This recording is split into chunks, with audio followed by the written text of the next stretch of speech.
Amin, haleluya. Saudara sekalian, 3 minggu ke depan kita akan memasuki seri khotbah baru, judulnya Misteri Pernikahan. Misteri pernikahan, saya mau tanya ya, pernikahan itu misteri apa enggak ya? Banget gitu ya. Jemaat Jumat, jemaat Sabtu saya tanyakan, oh banget Pak. Sampai sekarang kita nggak ngerti pernikahan itu apa gitu ya. Iya Pak, saya nggak ngerti tapi saya jalanin aja. Kadung gitu ya. Sudah terlanjur. Memang, saudara, tidak hanya pernikahan adalah misteri, tapi kehidupan kita sebagai umat Tuhan juga misteri, betul? Tetapi kita punya firman Tuhan yang menjadi dasar dalam kehidupan kita. Yang pegang misteri, yang tahu akan jalan kehidupan kita, jawabannya dalam kehidupan kita hanya Tuhan. Ya, makanya hari-hari ini, 3 minggu ini kita akan melihat pernikahan, apa itu pernikahan berdasarkan Alkitab. Ya, saudara tahu pernikahan itu bukan berdasarkan agama. Pernikahan pertama nggak ada agama, saudara. Adam dan Hawa diciptakan, dijadikan satu, belum ada agama. Betul saudara? Jadi pernikahan mau sekarang zaman modern di bawah agama apapun, itu adalah covenant, perjanjian. Perjanjian di hadapan Tuhan. Bagi yang percaya kepada Tuhan, mau agama apapun, perjanjian di bawah ikatan Tuhan. Ya, karena Adam dan Hawa tidak ada agama, mereka disatukan. Nah, firman Tuhan 3 minggu ini berbicara tentang pernikahan ini, sebenarnya berbicara tentang hubungan kita dengan Tuhan. Ya, mungkin saudara ada yang single di sini, jangan keluar. Misalnya, khotbah ini bukan buat saya karena saya belum menikah. Ya, jangan keluar. Saya tahu bahwa yang belum menikah justru ya mungkin dulu yang sudah menikah ya berpikir dari dulu kayak ada ajaran tentang pernikahan sesuai dengan Alkitab gitu ya. Banyak pernikahan kita yang sekarang mungkin kita sesali, lebih banyak masalahnya daripada kebahagiaannya. Ya bersyukur yang belum nikah, kita bisa mendengarkan ayat-ayat firman Tuhan yang sungguh-sungguh mengajarkan pernikahan. Amin. Nah ya, jadi tetap di sini kita akan membahas tentang pernikahan ini. Seri pertama berjudul Peranan dan Tanggung Jawab dalam Pernikahan. Peranan dan Tanggung Jawab dalam Pernikahan. Ini seri pertama dan seri kedua Pastor John Thompson akan berbicara tentang romantika pernikahan. Nah, seri ketiga berbicara tentang remarriage, cerai dan kawin lagi dan sebagainya. Ya, saya tahu kita berbagai latar belakang dari gereja berbeda-beda. Ya, setiap gereja punya doktrin dan punya peraturan tentang nikah dan cerai dan kawin dan sebagainya. Tetapi kita kembali kepada firman Tuhan hari ini. Amin. Kalau saudara jangan salahkan gereja, tetapi kalau saudara hari ini mendengarkan firman Tuhan, Tuhan yang berbicara. Amin. Sesuai dengan firman Tuhan, juga bukan Pak Ari. Amin. Haleluya. Peranan dan tanggung jawab dalam pernikahan. Amin, saudara. Saya ingin membuka cerita yang lucu ya. Ada suami istri, ya suatu saat mereka pesta gitu ya, berbicara tentang pernikahan, keluarga gitu. Nah terus tentang konseling pernikahan. Nah pasangan ini mengatakan kepada kelompok teman-teman yang lagi bicara, oh kalau saya sama suami saya hubungannya baik-baik. Ya, suaminya juga bilang, iya keluarga kami baik-baik hubungannya, komunikasinya baik.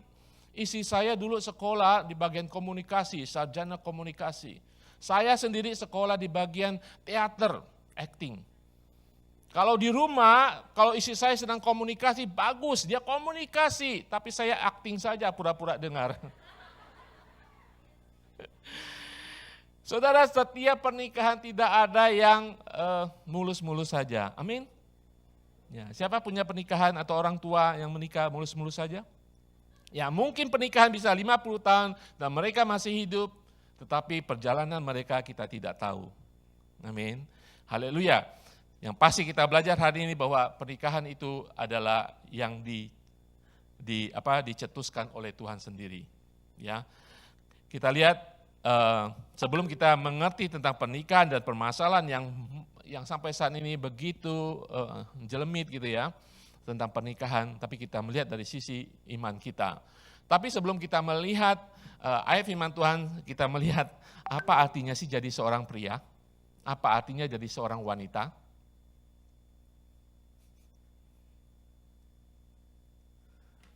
Sudah tahu apa artinya bagi seorang pria? Apa artinya seorang wanita? Kita harus melihat ini sehingga kita tahu kedudukan kita, posisi kita, fungsi dan peran kita di dalam keluarga, dalam suami dan istri. Amin. Saya tahu memang kadang-kadang inilah yang menjadi masalah ketika seorang istri berfungsi, berperan sebagai suami.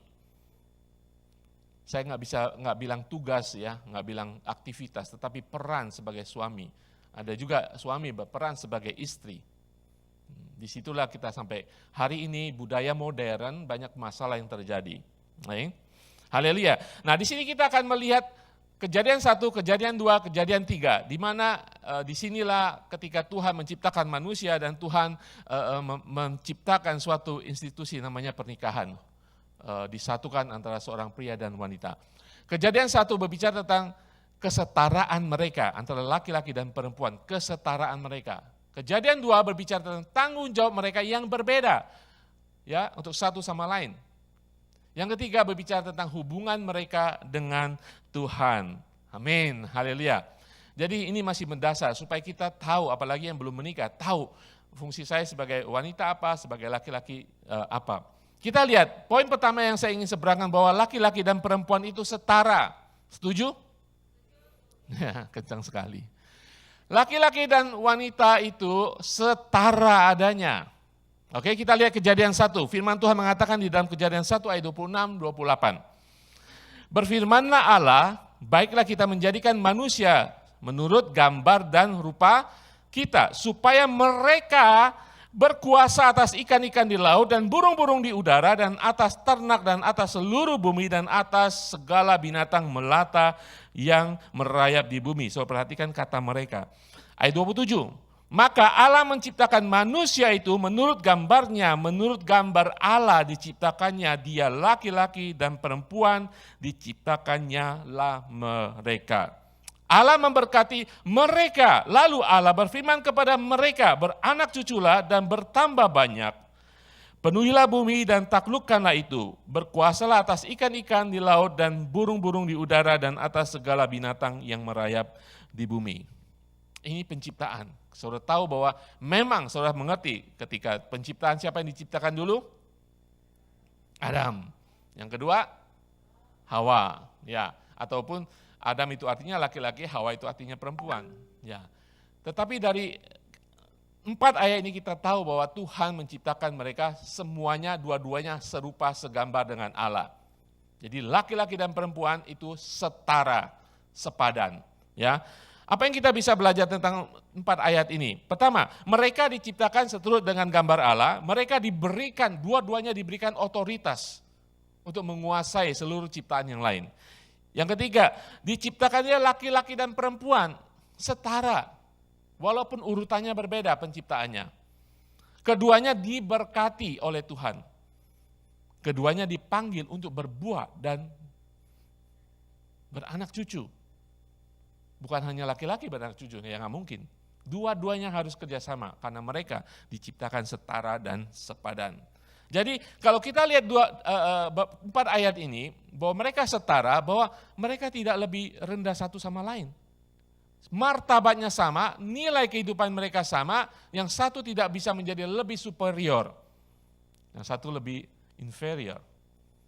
Sama saudara. Saya mengerti dalam budaya di dunia, budaya Indonesia sekalipun, ada yang namanya budaya matriark dan ada juga budaya yang namanya patriark. Di mana laki-laki yang berkuasa, matriark di mana-mana, di mana kaum wanita yang berkuasa, yang menentukan. Ya, di budaya kita di mana ya perempuan yang berkuasa? Yang menentukan. Ada saudara di Sumatera sana. Ada di bagian Cina juga. Perempuan yang berkuasa, saudara. Dia menentukan segala sesuatu. Jangan tanya tempatnya di mana ya, nanti pada ke sana. Mau berkuasa. Tetapi kalau saudara lihat Alkitab gitu ya, cerita perjanjian lama gitu ya. Semua yang diceritakan garis keturunan pria, ya. Tetapi pada awalnya tidak demikian. Sampai zaman modern ini sudah kacau, saudara.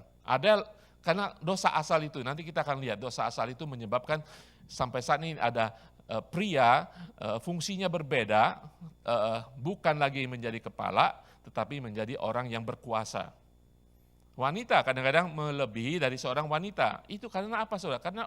Karena dosa asal itu nanti kita lihat, sampai sekarang semua, hampir semua ketika tidak percaya kepada Tuhan, itu akan terjadi dalam kehidupan kita. Bahkan orang percaya pun kalau tidak mengerti firman Tuhan yang dasar ini, mereka akan melakukan hal-hal yang mengikuti dunia. Ya. Jadi karena laki-laki dan perempuan itu setara, karena serupa, segambar dengan Allah, tidak ada yang lebih rendah yang satu dengan yang lain. Amin, saudara? Setuju? Amin. Galatia 3:28 mengatakan, dalam hal ini tidak ada orang Yahudi atau orang Yunani, tidak ada hamba ataupun orang merdeka, tidak ada laki-laki atau perempuan, karena kamu semua adalah satu di dalam Kristus Yesus. Laki-laki perempuan ketika kita lahir baru, kita di dalam Yesus Kristus satu, sama.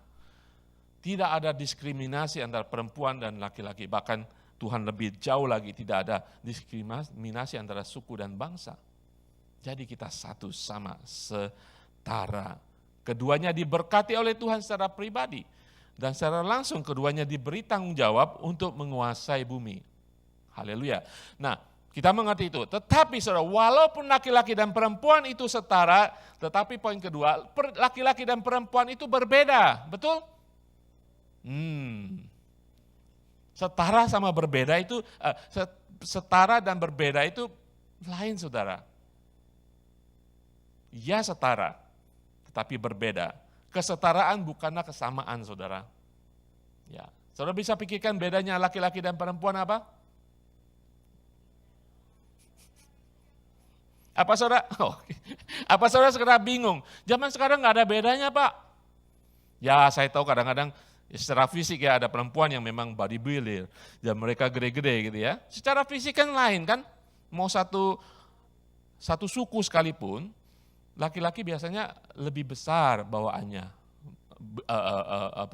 bangunan tubuhnya, perempuan lebih kecil, ya kan? Otot-ototnya berkembang lebih cepat laki-laki daripada perempuan, ya kan? Lebih bisa tumbuh muscle dan otot dan sebagainya. Secara fisik berbeda, secara pikiran berbeda, saudara. Apa bedanya? Laki-laki pikirannya apa?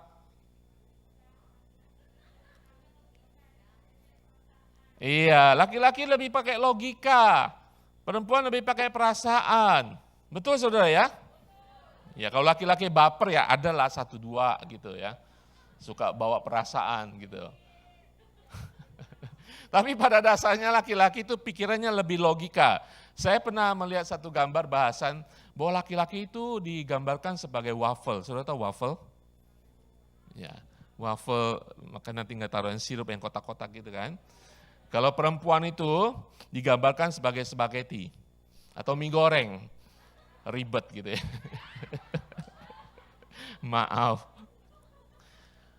Contohnya kalau yang punya suami, punya istri gitu ya. Kalau ke mall gitu ya, mau beli sesuatu. Dari rumah sudah tentukan, karena budget. Laki-laki pasti kemana? Saudara tahu kemana? Biasa ke mall? Ke toko elektronik. Saya mau beli kabel ini, ya kan? Kalau perempuan, saya mau beli rok biru. Dari rumah sudah setuju. Kalau laki-laki langsung ke sana, elektronik, mau kabel ini berapa duit? Oh, saya beli yang ini. Kalau perempuan, rok biru dari rumah sampai di toko,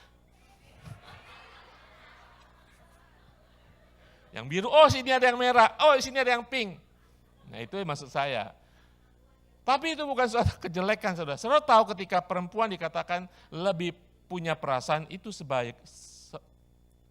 itu suatu berkat juga kalau bisa dikendalikan. Itu namanya perempuan punya intuitif.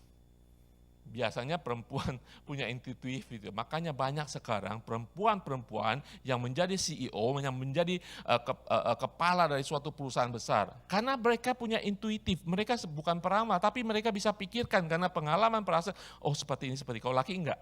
Hitungannya sudah pas. Ini aja, kotak habis seperti waffle. Kalau perempuan bisa pikir sampai mereka bisa memprediksikan apa yang akan terjadi sehingga mereka bisa sukses besar. Itu perbedaan. Harus kita hargai, harus kita rayakan. Amin. Asal kita jangan salah peran sebagai perempuan, harus sebagai istri, sebagai suami, harus memimpin. Ya, perbedaan. Jadi setara-setara di hadapan Tuhan karena ciptaan kita serupa dengan gambar Tuhan, tetapi berbeda kita laki-laki dan perempuan. Amin. Kita lihat firman Tuhan di dalam Kejadian 2. Ayat kelima mengatakan, nah di sini kita akan melihat ya. Belum ada semak apapun di bumi, belum timbul tumbuh-tumbuhan apapun di padang, sebab Tuhan Allah belum menurunkan hujan ke bumi, dan belum ada orang untuk mengusahakan tanah itu, tetapi ada kabut naik ke atas dari bumi dan membasahi seluruh permukaan bumi itu. Ketika itulah Tuhan Allah membentuk manusia itu dan dari debu tanah dan menghembuskan nafas hidup ke dalam hidungnya. Demikianlah manusia itu menjadi makhluk yang hidup. Kita turun. Ayat 15 mengatakan, Tuhan Allah mengambil manusia itu dan menempatkannya di dalam Taman Eden untuk mengusahakan dan memelihara taman itu. Lalu Tuhan Allah memberi perintah itu kepada manusia, semua pohon di dalam taman ini boleh kau makan buahnya dengan bebas. Tetapi pohon pengetahuan tentang yang baik dan yang jahat itu janganlah kau makan buahnya, sebab pada hari engkau memakannya pastilah engkau mati. Tuhan Allah berfirman, tidak baik kalau manusia itu seorang diri saja. Aku akan menjadikan penolong baginya dan sepadan dengan dia. Turun lagi ayat 21. Lalu Tuhan Allah membuat manusia itu tidur nyenyak. Ketika ia tidur, Tuhan Allah mengambil salah satu rusuk daripadanya, lalu menutup tempat itu dengan daging. Dan dari rusuk yang diambil Tuhan Allah itu dari manusia itu dibangunnyalah seorang perempuan, lalu dibawanya kepada manusia itu. Lalu berkatalah manusia itu, inilah dia, tulang dari tulangku dan daging dari dagingku. Ia akan dinamai perempuan sebab ia diambil dari laki-laki. Sebab itu seorang laki-laki akan meninggalkan ayahnya dan ibunya dan bersatu dengan istrinya sehingga keduanya menjadi satu daging. Mereka keduanya telanjang manusia dan istrinya itu, tetapi mereka tidak merasa malu. Secara alkitabiah kita lihat Adam dan Hawa berbeda. Adam diciptakan lebih dahulu daripada Hawa. Adam diberi tanggung jawab saudara untuk memelihara, mengerjakan Taman Eden, kebun itu. Ditanggung jawab di tangan Adam. Dia diperintahkan untuk tidak makan dari buah terlarang itu. Buah dari pohon pengetahuan yang baik dan buruk itu. Dan kemudian dikatakan manusia itu akan meninggalkan ayah dan ibunya, bersatu dengan istrinya. Memang Adam tidak ada ayah dan ibu. Tapi perintah ini adalah bagi seorang laki-laki akan meninggalkan ayah dan ibunya dan bersatu dengan istrinya. Dan kemudian Hawa, bedanya apa? Hawa diciptakan sebagai penolong saudara. Penolong daripada Adam, diambil daripada sisi Adam. Dan dinamai oleh Adam sendiri. Lopo. Ya kan? Siapa yang di sini yang suami istri yang punya nama panggilan khusus selain nama asli? Ya kan? Moyang ke apa kan? Berarti kan suami memberikan nama baru gitu kan ya. Istri juga mungkin akhirnya ikut-ikutan juga. Ya. Saudara, kedua manusia pertama ini yang disatukan Tuhan, mereka berbeda walaupun setara, mereka berbeda. Adam diciptakan sebagai kepala yang bertanggung jawab. Kita akan lihat nanti. Hawa diciptakan sebagai penolong yang sepadan bagi Adam. Penolong. Kata penolong ini kadang-kadang sampai saat ini bisa disalahgunakan. Ya, penolong bukan pembantu. Tuhan itu penolong kita. Dalam Alkitab dikatakan sekitar 7 kali ada kata penolong. 6 kali menggambarkan Allah itu penolong. Salah satunya Mazmur 54 ayat 4 ini. Sesungguhnya Allah adalah penolongku, Tuhanlah yang menopang aku. Allah itu penolong kita. Hawa diciptakan untuk menjadi penolong daripada Adam. Ya, bukan menjadi pembantu yang bisa diinjak-injak, bisa dikuasai dan di-abuse. Kita lihat saat ini beberapa hal. Adam dipanggil untuk menjadi kepala dan Hawa menjadi penolong. Kata penolong tidak menyiratkan rendah diri karena Tuhan sendiri adalah penolong kita. Amin. Yang kedua, kata penolong tidak menyiratkan ketergantungan. Karena pria dan wanita jelas saling berhubungan dan saling bergantung. Amin. Di dalam 1 Korintus 11 ayat 11-12 mengatakan, namun demikian dalam Tuhan tidak ada perempuan tanpa laki-laki dan tidak ada laki-laki tanpa perempuan. Sama seperti perempuan berasal dari laki-laki, demikian juga laki-laki dilahirkan oleh perempuan dan segala sesuatu berasal dari Allah. Amin. Ini seperti pertanyaan telur atau ayam lebih dahulu gitu ya. Ya. Kalau nggak ada mama saya nggak ada. Ya kalau nggak ada saya, Jonathan nggak ada. Ya kan?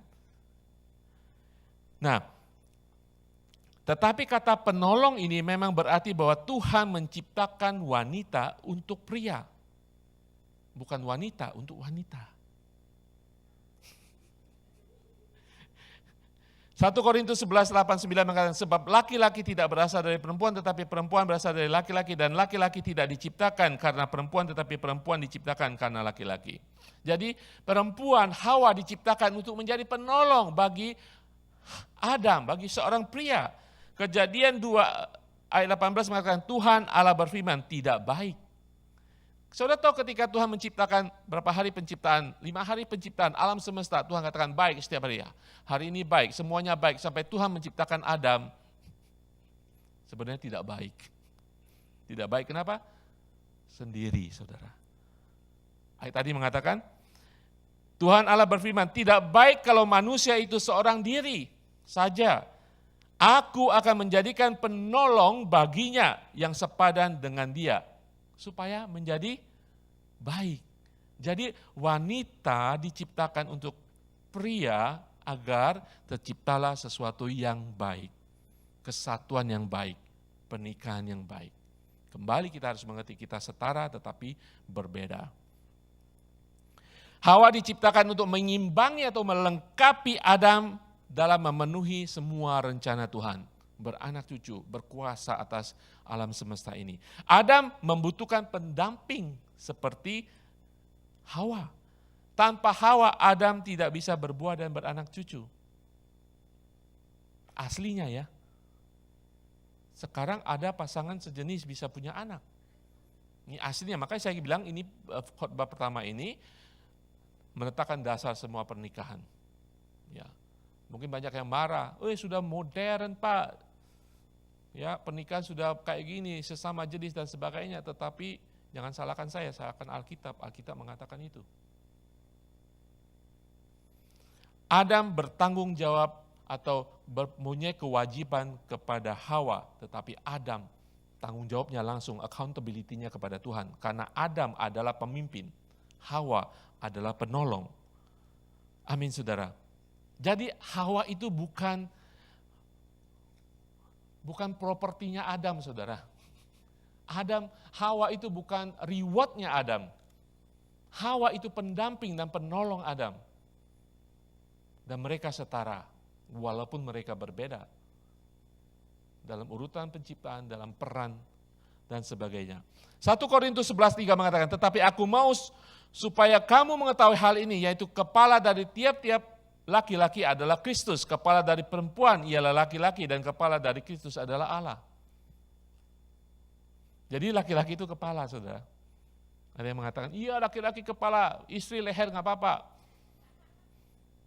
Tapi saya bisa putar aja kepalanya mau kemana aja. Menjadi kepala berarti pria itu bertanggung jawab kepada penolongnya. Amin. Saudara, mereka setara tetapi mereka berbeda. Yang hal ketiga ingin saya sampaikan bahwa laki-laki dan perempuan memiliki tanggung jawab yang sama di hadapan Tuhan. Amin. Punya tanggung jawab di hadapan Tuhan. Saudara tidak bisa katakan kepada Tuhan, Tuhan suami saya begini-begini. Yang laki bilang, istri saya begini-begini. Familiar? Itu terjadi di Taman Eden, saudara. Saling menyalahkan di hadapan Tuhan. Tuhan, dia sih kasih saya makan apelnya. Dia sih jerumusin saya. Itu sudah bukan hal yang baru, saudara. Pasangan pertama sudah mengalami percekcokan itu karena mereka salah peran. ya salah peran. Yang satu menjadi suami, yang satu menjadi istri, salah peran. Ya, kita lihat sekarang, dosa asal. Laki-laki dan perempuan mempunyai tanggung jawab kepada Tuhan secara langsung. Kita lihat. Kejadian 3 ayat 1 mengatakan, adapun ular ialah yang paling cerdik dari segala binatang di darat dan yang dijadikan oleh Tuhan Allah. Ular itu berkata kepada perempuan itu, tentulah. Kemarin Sabtu saya membaca ini seperti ular gitu ya. Supaya saya mengerti kenapa Hawa itu sampai jatuh dalam dosa pertama ini. Tentulah Allah berfirman, semua pohon dalam taman ini jangan kamu makan buahnya, bukan?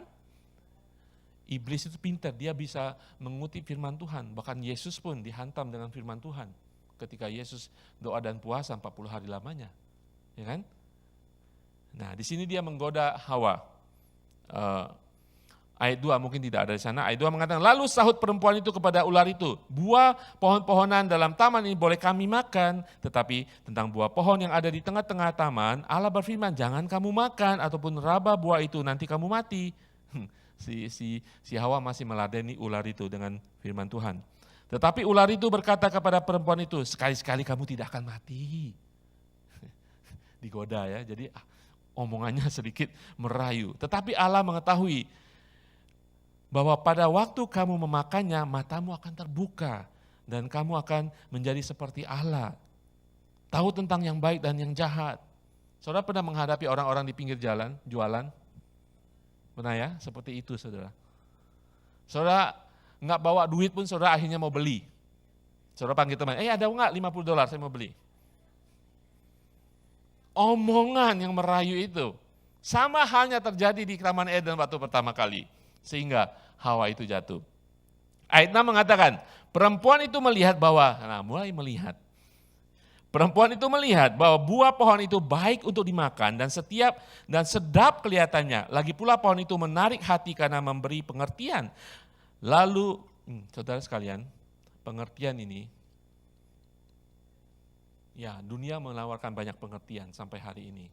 Ya hati-hati, pengertian dan hikmat yang tertinggi adalah dari Tuhan. Amin. Dunia masih memberikan hikmat baik semuanya, kelihatannya baik.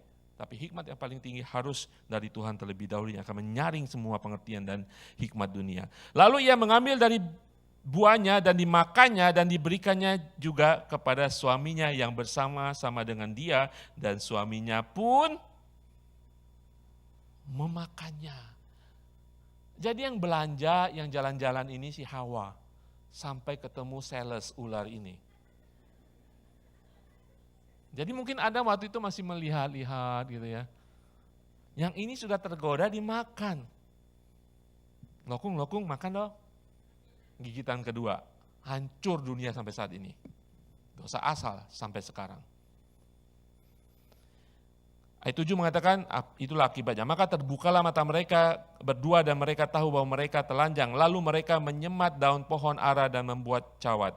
Ketika mereka mendengar bunyi langkah Tuhan Allah dan berjalan-jalan dalam taman itu pada waktu hari sejuk, bersembunyilah manusia itu dan istrinya itu terhadap Tuhan Allah di antara pohon-pohon dalam taman. Ketakutan mencekam pada saat itu ketika mereka tahu mereka melanggar firman Tuhan. Ayat 9 mengatakan, tetapi Tuhan Allah memanggil manusia itu dan berfirman kepadanya, di manakah engkau? Saya katakan, laki-laki dan perempuan bertanggung jawab di hadapan Tuhan. Sekarang kita lihat lagi, karena laki-laki dan perempuan berbeda secara peran, satu pemimpin, satu penolong, hukuman Tuhan berbeda. Tuhan tidak panggil Hawa di sini. Ketika mereka sudah jatuh dalam dosa, Tuhan berkata kepada manusia itu, di manakah engkau? Bukan di manakah kalian? Karena yang bertanggung jawab siapa? Adam. Yang menjadi pemimpin siapa? Yang menerima perintah Tuhan siapa? Adam. Jadi saudara setuju yang paling salah itu Adam atau Hawa? Ayo siapa dulu yang salah, Adam atau Hawa? Yang makan buah dulu siapa? Yang perlu disalahkan siapa? Oke, dengerin dulu ya. Yang shopping siapa? Hawa. Yang dengerin pengetahuan dunia, Godaan itu siapa? Yang menerima buah siapa? Yang makan gigitan pertama siapa? Yang salah siapa?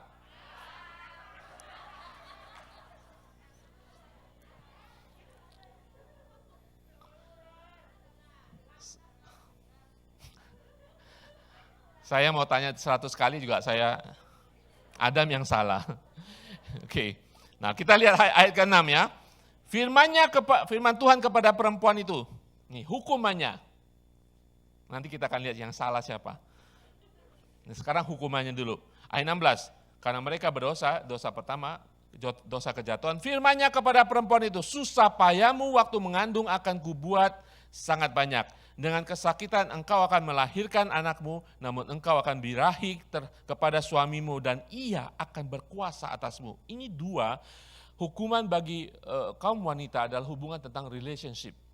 Ya, tentang bagaimana dia akan melahirkan dan hubungan dengan suaminya. Suaminya akan menguasai, bukan menguasai menjadi pemimpin, akan berkuasa atas kehidupan seorang perempuan. Makanya saudara akan melihat efek daripada hukum, efek daripada kutuk di Taman Eden ini sampai sekarang masih terjadi, di mana banyak suami yang abuse istrinya, yang kasar kepada istrinya. Karena ini dia, suaminya merasa berkuasa atas istrinya.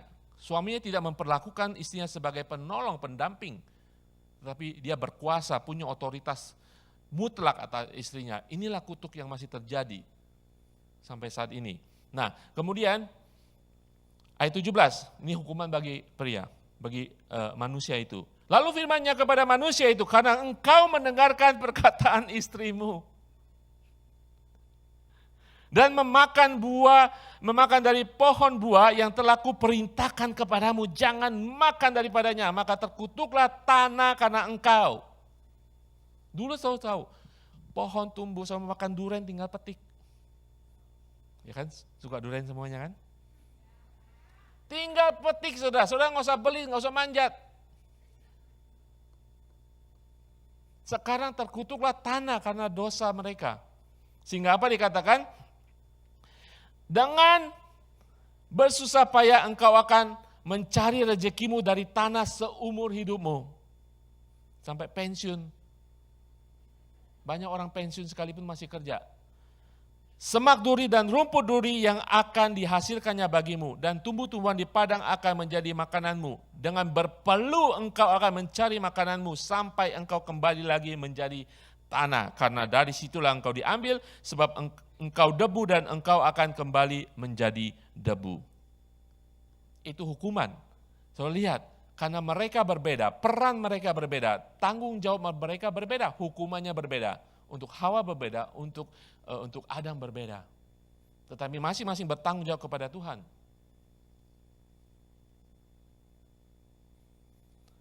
Kita belajar dari ayat ini ya. Saudara lihat, ini menjadi pola ketika Tuhan berhubungan dengan suami istri, Adam dan Hawa, polanya begini, ketika Adam menjadi kepala, Tuhan berhadapan dengan Adam dulu, baru dengan Hawa. Tetapi iblis memutar baliknya. Iblis tidak menghubungi Adam dulu, dia menghubungi Hawa dulu. Sehingga jatuhlah Hawa. Itu divine ordernya, urutan ilahinya berbeda. Apa yang terjadi di sini ya. Kemudian, nah di sini saudara kan baik-baik mengenai dosa ini ya. Hawa tertipu dan berdosa lebih dahulu. Ya. Karena dia tertipu. Tetapi Adam melakukan dosa karena sengaja. Jawabannya di situ ya. Sekali lagi, dua-duanya berdosa. Makan buah itu kan. Kalau Adam nggak makan nggak terjadi. Adam jatuh dalam dosa. Hawa berdosa karena dia tertipu, deceive. Tetapi Adam melakukan dosa karena sengaja. Kenapa sengaja? Karena dia kepala, dia tahu perintah Tuhan langsung, dan Tuhan ngomong langsung kepada Adam. Dia melanggarnya, berarti dia melakukan dosa dengan sengaja. Kalau Hawa karena tertipu.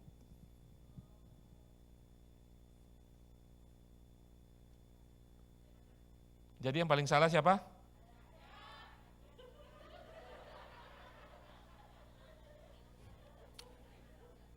Kok nggak ada yang jawab dua-duanya ya?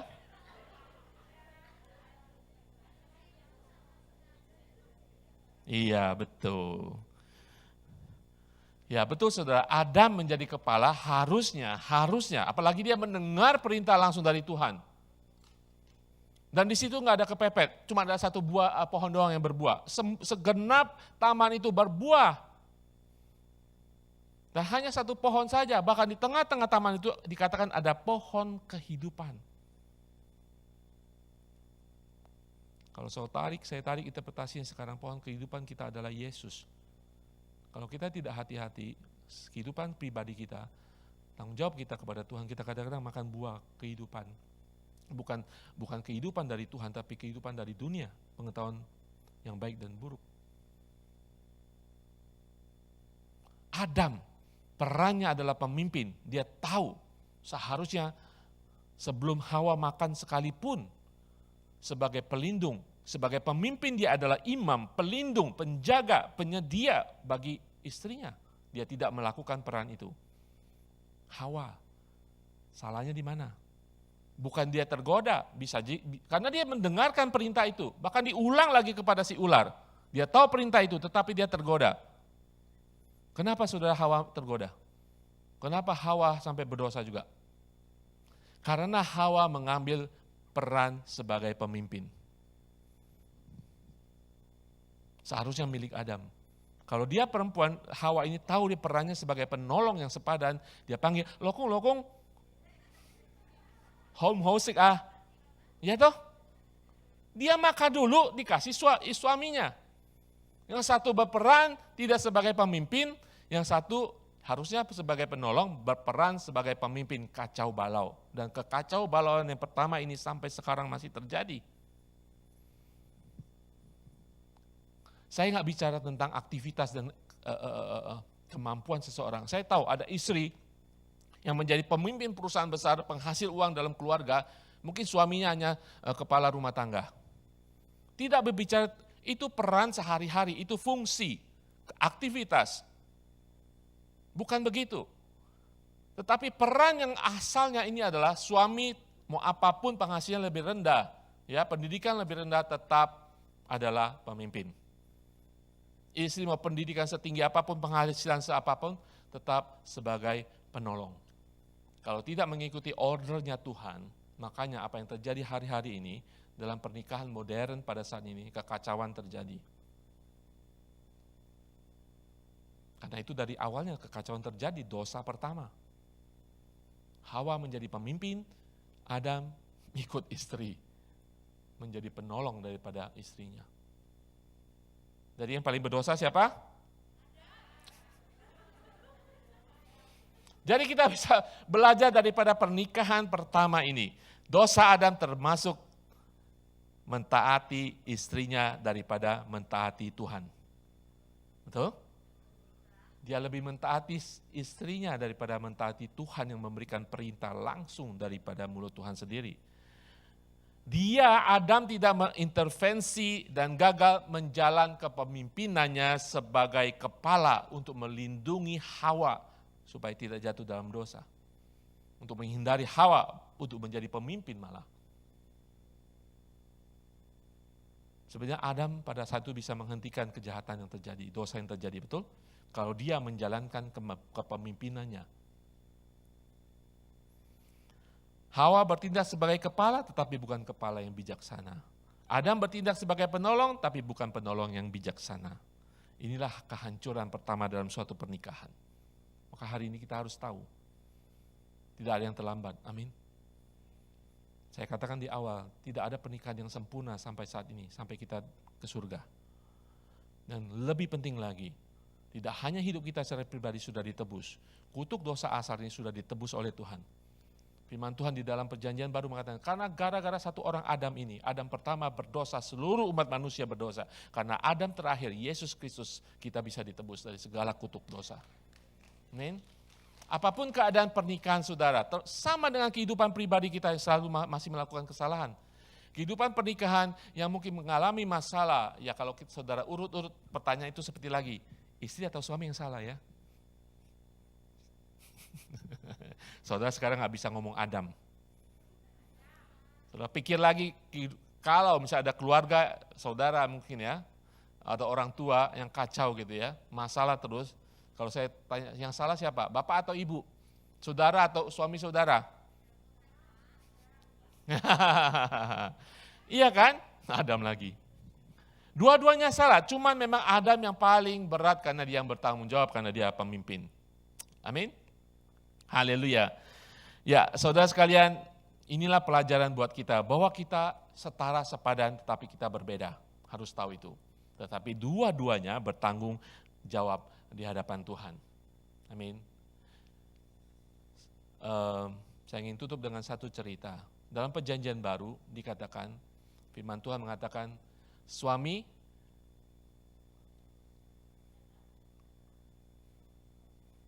cintailah istrimu. Istri apa? Tanduklah suamimu. Tunduklah kepada suamimu. Itu salah fungsi itu, salah peran. Berabe itu nanti pernikahannya. Kenapa Tuhan mengatakan istri tunduklah kepada suami? Suami kasihlah istrimu. Bukan tanpa alasan firman Tuhan mengatakan itu. Bukan kenapa enggak sebaliknya. Istri sayangilah, kasihlah suamimu, suami tunduklah kepada istrimu. Balik lagi kepada Taman Eden. Suami itu kepala. Istri itu penolong. Tapi ketika firman Tuhan mengatakan kasihilah istrimu, memang yang tadi salin Adam. Adam kadang-kadang ndablek gitu ya. Karena perempuan diciptakan punya intuitif, punya perasaan, kadang-kadang suami itu ndablek, rasio, nggak ngerti perasaan perempuan, istrinya. Makanya Tuhan, firman Tuhan mengatakan, hei suami, tanda petik saya tambahin ya, ndablek, kasihilah istrimu. Hai istri, tunduklah kepada suamimu. Kata-kata istri tunduklah kepada suamimu ini harus benar-benar menjadi kebenaran yang harus terjadi dalam keluarga saat ini. Karena banyak istri nggak tunduk kepada suami. Ya, karena emansipasinya sudah terlalu tinggi. Saudara, kenapa istri, saya sudah katakan, seorang perempuan punya naluri, punya perasaan intuitif yang sangat hebat, sehingga banyak perempuan itu sangat-sangat pintar. Sangat-sangat pintar perempuan, lebih pintar daripada pria yang pikirannya kotak doang, segini ya segini, nggak bisa pikir di luar kotak. Kalau perempuan karena intuitifnya bisa pikiran keluar kotak, makanya mereka banyak menjadi pemimpin-pemimpin yang hebat. So, tahu Menteri Keuangan kita? Sangat-sangat pintar sekali. Dia sangat pintar, tapi tidak dipakai di Indonesia dulu.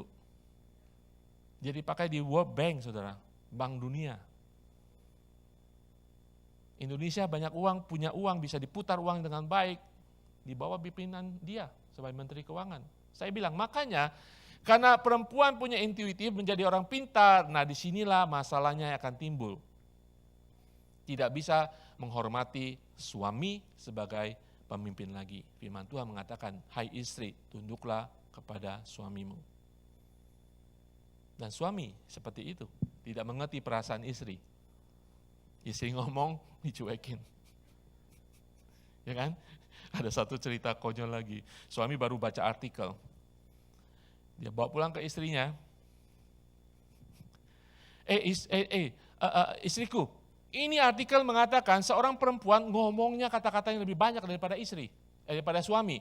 30.000 kata sehari, 15.000 dikatakan kepada suami. Banyak ya.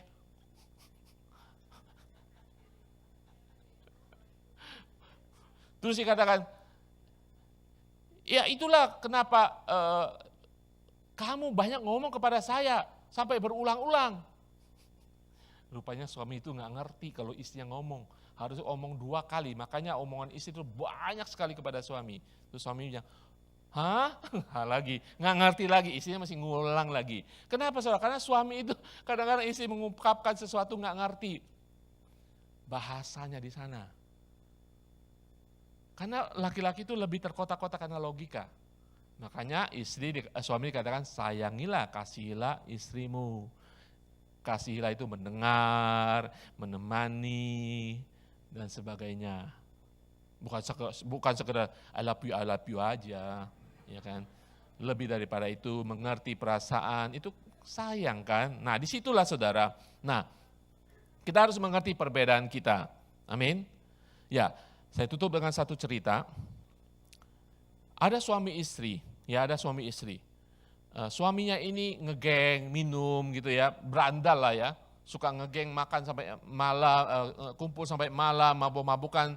Suatu hari dia bangga kepada istrinya. Teman-teman, istri saya itu orang yang paling tunduk kepada saya. Saya pulang jam segini, mau makan apapun bisa. Udah malam. Teman-temannya nggak percaya. Dibawa teman-temannya pulang ke rumah, tengah malam saudara. Istrinya nungguin, dibilang, istri masakan bagi kami untuk makan supper, makan tengah malam, makan ini. Istrinya happy saudara, bikin makanan itu di tengah malam. Seakan-akan istrinya itu menunggu untuk membuat sesuatu buat suaminya. Sesudah makan selesai, salah satu temannya bertanya kepada sang istri, kok kamu bisa ya taat tunduk kepada suamimu sampai saat ini? Walaupun kami meminta sesuatu yang di luar akal di tengah malam, minta macam-macam. Dan kami sendiri orang yang brengsek semuanya, kok kami bisa taat dan happy melakukan buat suamimu? Istrinya mengatakan demikian. Sebelum kami menikah, kami adalah dua-dua orang berdosa. Dan kemudian saya terima Yesus sebagai Tuhan dan Juru Selamat. Tetapi suami saya belum terima Yesus sebagai Tuhan dan Juru Selamat. Saya mengerti firman Tuhan untuk tunduk kepada suami. Saya lakukan ini, saya percaya suatu saat suami saya akan percaya kepada Tuhan. Saudara mengerti ceritanya? Ketundukan kita kepada suami, karena kita tunduk pada kebenaran firman Tuhan. Bukan saya, bukan aku, tetapi ketundukan seorang istri kepada suami karena ketundukan kepada firman Tuhan. Dan ceritanya nggak lama kemudian suaminya menerima Tuhan Yesus sebagai Tuhan dan Juru Selamat. Amin. Saya tahu banyak teman-teman di sini menjadi tulang punggung di Indonesia, bagi keluarga di Indonesia. Sebagai seorang istri, saudara tetap adalah penolong daripada suami. Nyatakan kasih itu sesuai dengan firman Tuhan, saudara pasti akan melihat pemulihan dalam keluarga saudara. Amin. Haleluya. Saya tutup dengan suatu pernyataan lagi, ada seorang mengatakan wanita tidak diciptakan dari kepala pria untuk memerintah dia. Juga tidak diciptakan dari kakinya untuk diinjak oleh pria. Tetapi dari sisinya, untuk setara dengan dia, di bawah lengannya untuk dilindungi, di dekat hatinya untuk dikasihi. Amin. Mengerti posisi saudara? Kita setara, tetapi kita berbeda. Peran kita, tapi tanggung jawab kita di hadapan Tuhan sama adanya. Amin. Haleluya, haleluya. Saudara, ayat tadi mengatakan dalam Kejadian 2:18 mengatakan, ketika Adam diciptakan tidak baik, belum sempurna sampai Tuhan menciptakan Hawa. Ketika mereka disatukan dalam suatu pernikahan. Walaupun banyak masalah, tapi kita semua, saudara dan saya, kita sudah punya penebus. Dari segala kesalahan, ketidakmengertian kita dalam pernikahan, dalam menjalankan pernikahan kita, Tuhan menebus bagi kita semua. Dan saya percaya ketika saudara berserah penuh kepada firman Tuhan, Yesus akan menebus, memulihkan, dan memperbaiki kehidupan pernikahan kita. Bahkan saya percaya ketika saudara sudah tidak mengenal suami atau istri saya sudah lama, karena pernikahan itu adalah covenant di hadapan Tuhan, mau agama apapun, sekali lagi itu adalah covenant di hadapan Tuhan, perjanjian di hadapan Tuhan. Nanti minggu ketiga kita akan bicara tentang perceraian dan sebagainya dan kawin lagi. Ingat saudara, pernikahan saudara adalah covenant. Ya. Dan terlebih lagi Tuhan adalah penebus kita. Dia akan memulihkan kita. Amin. Sekarang tergantung kita semua, apa kita berserah kepada Tuhan. Sebagai istri, sebagai suami. Amin.